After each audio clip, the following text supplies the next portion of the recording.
Je vous présente le pissenlit, qui je pense est ma plante médicinale préférée. Et selon moi, trop peu appréciée dans les jardins.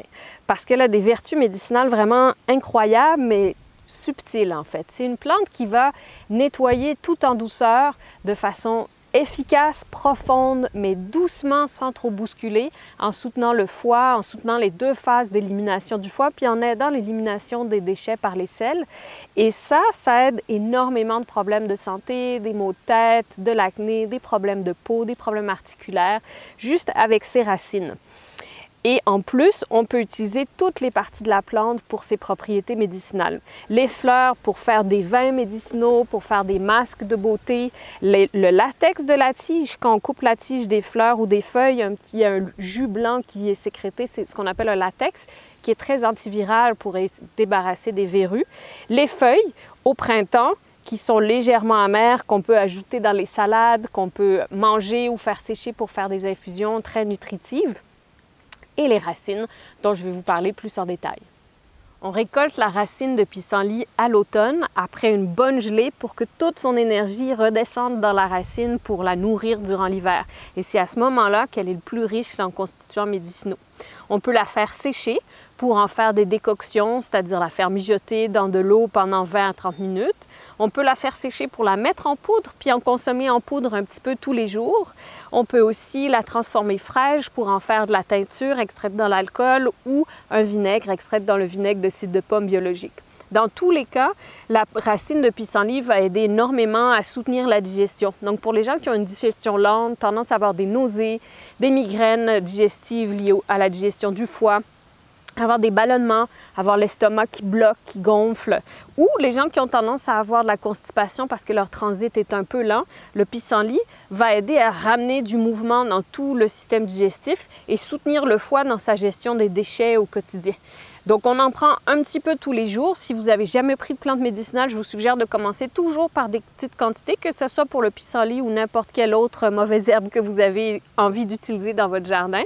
Vous commencez par des petites quantités, c'est-à-dire 0,5 à 1 g de plantes sèches par jour ou 5 à 10 gouttes de teinture ou de vinaigre par jour. Et vous en prenez tous les jours pendant plusieurs semaines. Le pissenlit, c'est une plante dont vous allez voir l'effet plutôt après plusieurs semaines, c'est-à-dire après 2 ou 3 semaines d'utilisation quotidienne. Là, les gens commencent à remarquer une différence au niveau de leur digestion, par exemple.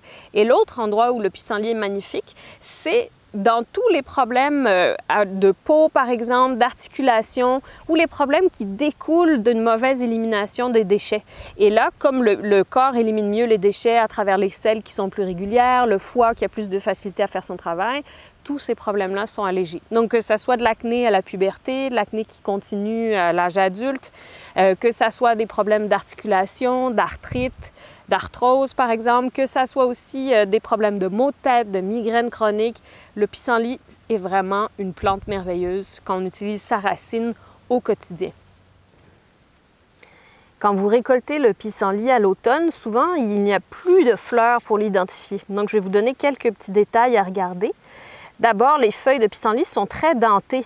En anglais, son nom dent de lion fait référence à la forme de la feuille dandelion, parce que c'est comme un peu des dents de lion pointues. Et les feuilles sont glabres, on dit, c'est-à-dire qu'elles n'ont pas de poils, elles n'ont pas de duvet, elles n'ont pas de piquant, elles sont vraiment lisses, lisses, lisses. La nervure centrale des feuilles et les feuilles elles-mêmes. Et aussi, ce qu'il faut regarder, c'est que toutes les feuilles, les tiges de fleurs, sortent de terre en fait. C'est une plante dont on dit les feuilles basilaires, c'est-à-dire qu'elles n'ont pas de tige. Elles sortent directement de la terre. Si vous trouvez ce type de feuilles sur une tige centrale, ce n'est pas la bonne plante. Donc vraiment, regardez les feuilles qui sortent de terre, les feuilles fortement dentées et la tige nue ou glabre pour reconnaître le pissenlit à l'automne quand vous voulez récolter ses racines après une bonne gelée. Alors la prochaine fois que vous désherberez votre pissenlit, pensez à toutes ces vertus médicinales dans les fleurs, le latex, les feuilles et même les racines. Au printemps, en le désherbant, vous pouvez garder les feuilles pour les manger, les ajouter à vos salades ou même les faire sécher pour pouvoir en faire de la tisane plus tard. Et à l'automne, après une bonne gelée, vous récoltez les racines et vous les conservez soit séchées, soit dans du vinaigre de cidre de pomme ou de la teinture pour extraire les propriétés et améliorer toute la digestion, plus de sécrétion de salive, d'enzymes digestifs, donc une meilleure assimilation de tous les nutriments, mais surtout une meilleure élimination des déchets et donc une santé globale améliorée. Profitez-en, partagez l'information avec vos amis pour que tous vos voisins utilisent leur pissenlit et qu'on retrouve les bienfaits de ma plante médicinale préférée. À la prochaine pour un prochain épisode de la série Les rejets du jardinier.